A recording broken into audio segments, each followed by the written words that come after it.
Hello and welcome to World News on the Hour here on TVP World with me, Ashim Kumar.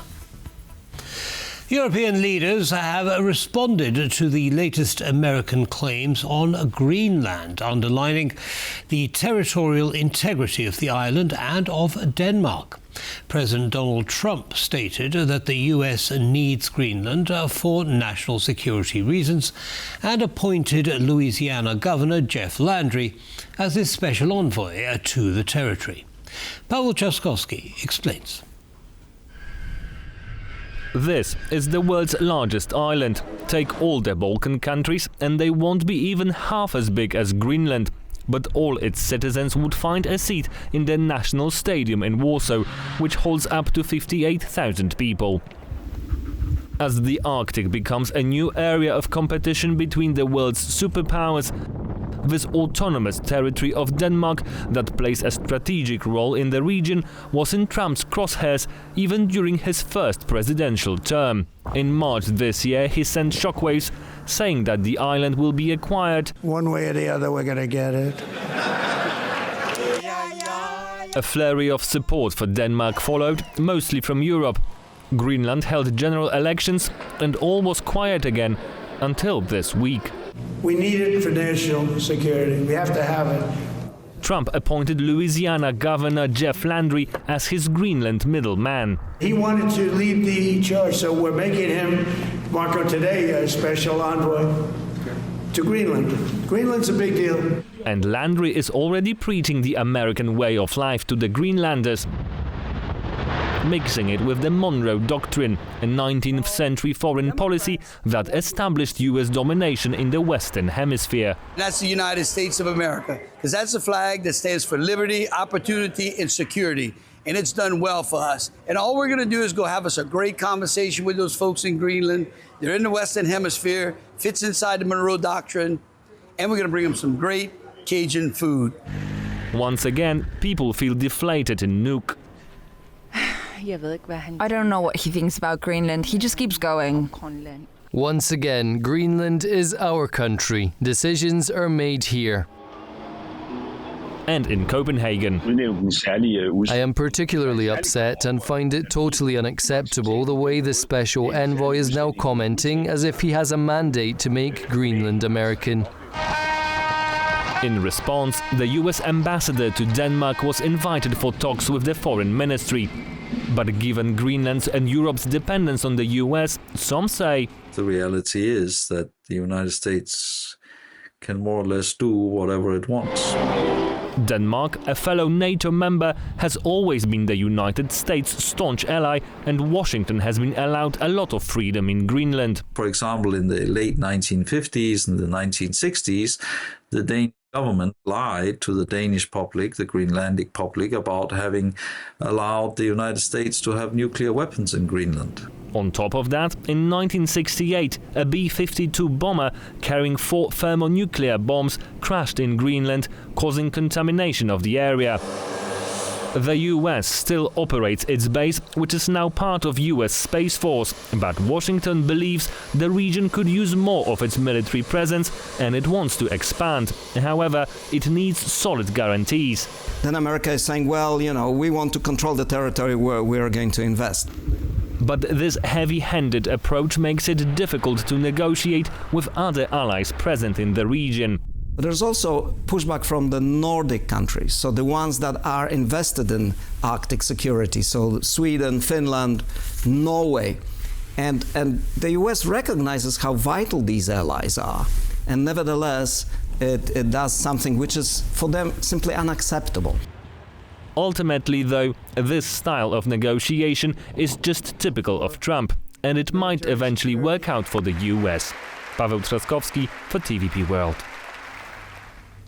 Since the start of Russia's invasion, Ukrainians have rallied around their armed forces in what has been described as a whole-country response. Some have fundraised, while others have put their peacetime skills to use, helping defend their country. Our correspondent Alex Cadier spent time with volunteers who have turned their lives upside down to support their country's ongoing defense.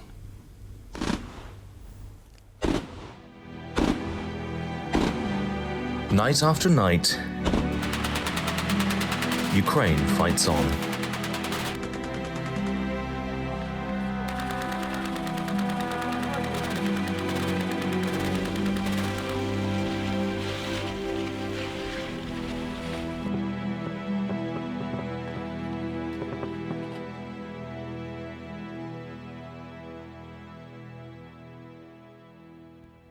The Ukrainian military has deployed a whole range of equipment to stay in the fight. Some old, some big, some new and small.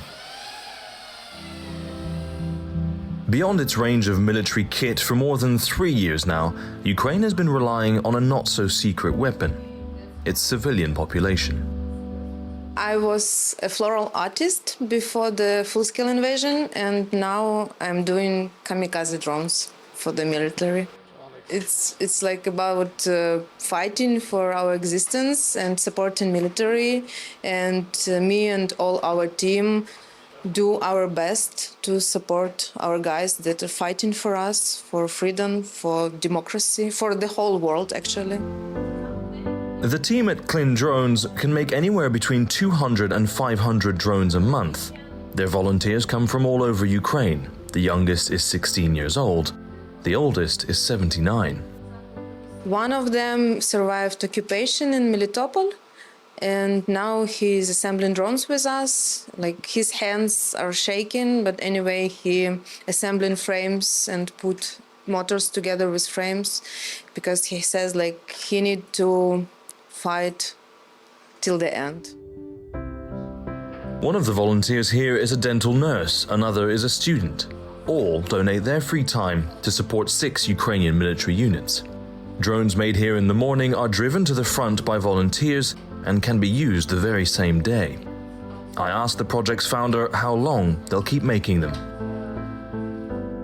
Till the end, till the victory. We don't have, like, again, we don't have any other variants. I can't see, like, me doing flowers now. It's not relevant now. What is still very relevant for Ukraine is artillery. But there's more to this howitzer than meets the eye. This artillery gun is fake. It's mostly made of wood and costs only $1,500 to make. Meanwhile, Russian forces have used equipment worth over $100,000 just to destroy one. This whole operation relies solely on fundraising to keep it going, and the owner is proud of what they've achieved. We have already made almost 200 models of various military equipment. BMP-2, HIMARS, HAMARS with a lander installation which have their own mobility and can be even dragged or moved. Their strength and assembly speed are very appreciated by the military. We personally deliver them to the front to gather feedback, because even if I don't discuss it with the commanders, the experience the guys have, no one else has or understands. Across Ukraine, thousands have repurposed their businesses, volunteered their time, and have been fundraising money to help the war effort and help defend their country. The volunteer effort doesn't stop at making decoys or drones, because drones need weapons too. Before the war, this 3D printer was used to make toys for kids as a hobby. Now it prints something very different indeed. These bomb casings are printed around the clock, 24 hours a day, 7 days a week, 365 days a year. They will eventually be shipped to the front line and dropped from Ukrainian drones. A single printer takes 9 hours to print 3 of these casings, all based on measurements provided by the Ukrainian military through a restricted online marketplace. The owner had 1 printer before the war, now he has 20, all bought with his own money and supported by donations. I've been doing 3D printing since 2019. Before that, I made board games, some household little things, something for everyday use and for myself. I can see the results, first of all from the military, and also from Telegram channels that publish all these videos. That's enough for me to keep doing this. I asked him how long he planned to keep his printers running. His answer was a simple one. Until victory. For now, victory for Ukraine may seem out of reach, but that won't stop Ukrainians, military or not, from fighting to defend their country. In Ukraine, I'm Alex Cadier for TVP World.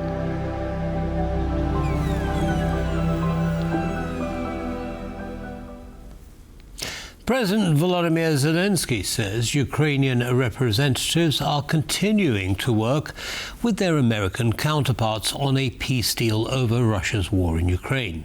His comments come after weekend talks in Florida. In his nightly address, the Ukrainian leader warned that Moscow must not be allowed to sabotage the peace process. Our negotiating team, Rustem Umerov and Andrei Hnatov, returned from meetings with representatives of President Trump in the United States. They reported on the working draft agreements already in place, as well as the provisions that we strengthened. We are in constant contact with the United States and expect to continue working together. We believe that the United States wants to reach a final agreement, and we are fully cooperating. Ukraine has never been and never will be an obstacle to peace.